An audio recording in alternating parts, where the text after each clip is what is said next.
morning, guys. So, tanan mo left turn na dali. And we're gonna go to Colan.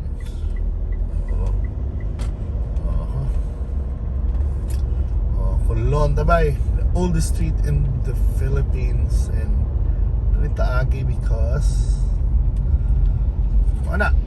It's a holiday. It's a good day to drive.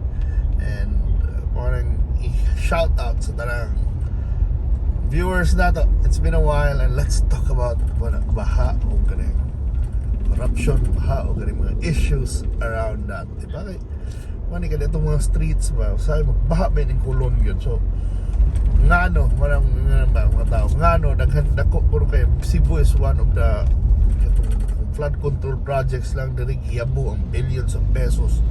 Nga ngano kuno magsige pagbaha atong lugar. Diba?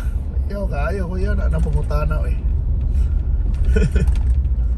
And mauna atong una yes, kaning baha usahay maingon kita na it comes with because modernized na ang Cebu, kaning kuanta na kuanta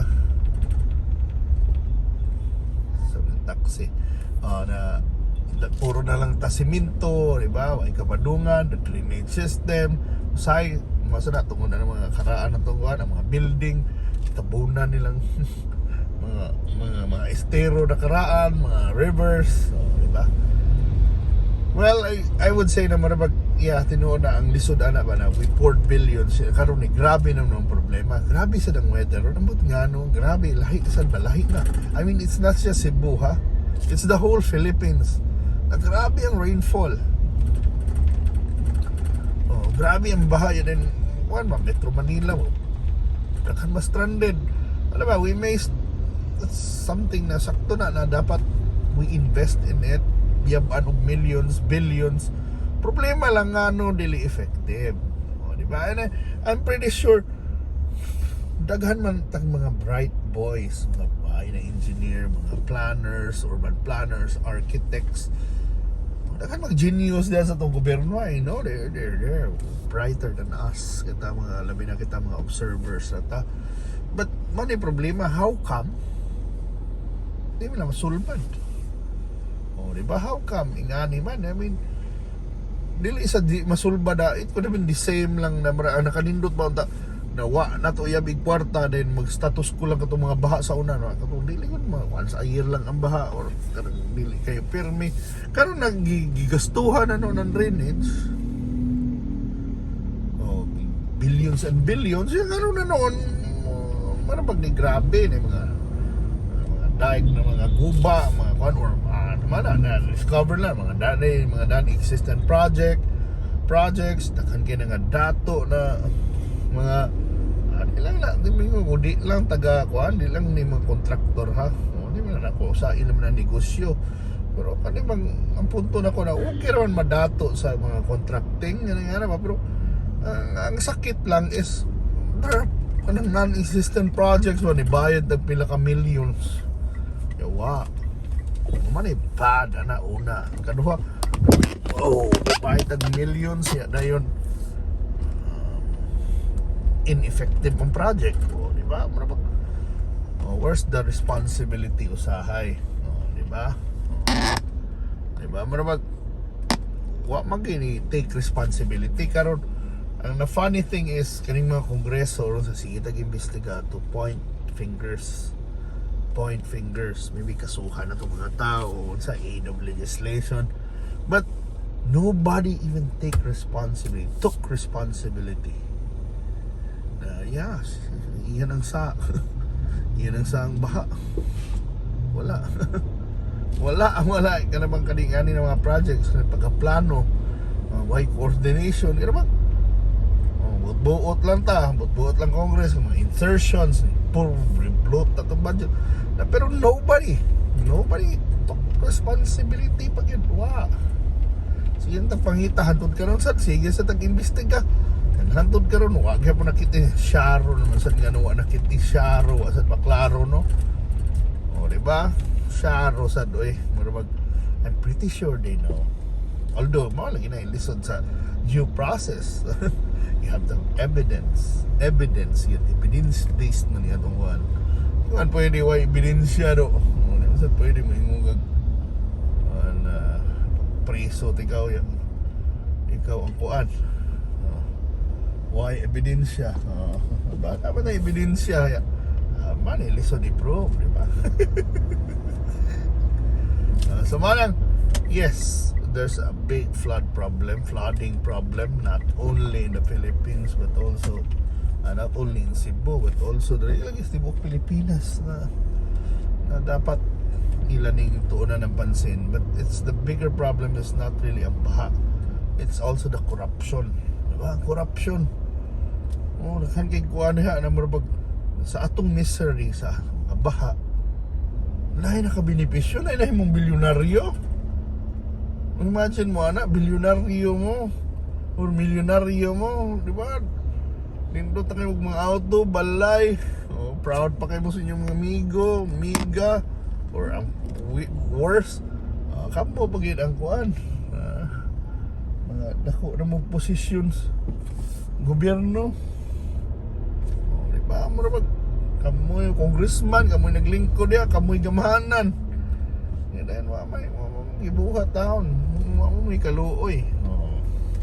So that's a kuan. Sa manang kuan nato na hopefully, yeah, the bigger problem is corruption. I think we have, I mean, sa wam sa tingin daghan kay kwarta Pilipinas, but we probably have enough na lang ba unta. With our resources, kung ato lang gamito no, sakto, lang walay kuan, walay corruption, maabot lang sa dapat, asa mo abot ang kwarta, proyekto. I think mo improve nitong country ba? Pero money. Now hopefully yes, there will be changes, especially now na makarealize ang tanan na tanang damgo maglaho na, kung hugma na, mga kuha na, kung bahao na, inyong properties, manaog, inyong kuhan ba, di lang inyong properties, daghan, maapektuhan. So hopefully sa mga tao, sa pagboto na to, when we vote, we choose not only wisely, but we choose the right people. Kanang yung the people who can do their jobs. Para ba nangingana pa, pero nang-apply na to ng mga nanglingkod. Kaya kita, ang naigahom. Diba? Ayong sa man na good atong una-unaon.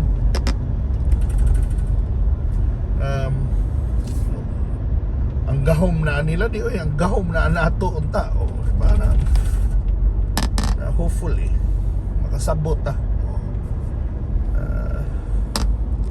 let them do their jobs na atong i-appoint sila.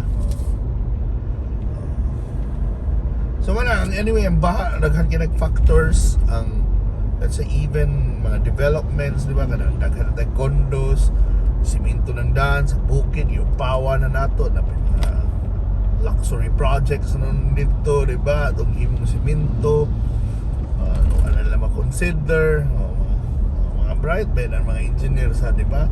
But developments nindot ba nang na-viewsan, pero manay point anak man na, yeah, kung upawan na nato itong mga bukid, di ba, puro na lang siminto sa syudad, yung tubig wala kadaganan, lagi na yung baha. Maybe flooding is a sign of progress, a sign of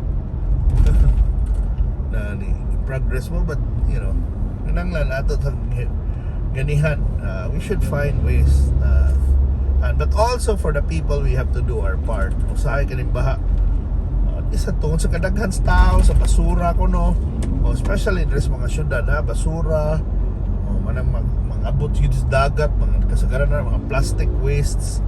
That's contributing factor gihapon. Di ba, na marabag na those are the things that we can do our share. Di ba? Para natong ingon na we can do our share ana, and hopefully kaya ma-instill na sa ato na ang baha is also part of our responsibility. Di ba? Kana as citizens na tinarong ta ato ning kuanon, atong sulbaron, do our part. Dito pa tayo kaglabay plastic, di ba? Kanang mga dato di mo patakag tukod na wide drainage, di lang tungod sa kwarta atong hunahon. We have to, you know, natay kuan master plan, no, di ba, sa atong mga taas gobyerno, parang congressman, identify the proper projects, coordinate with each other. Di na bangay ta, di na pwedeng maingon lang ta na kay parang lang na kay maingon na project ba. You have the power of the purse kana sa Congress kan kinakwarta. But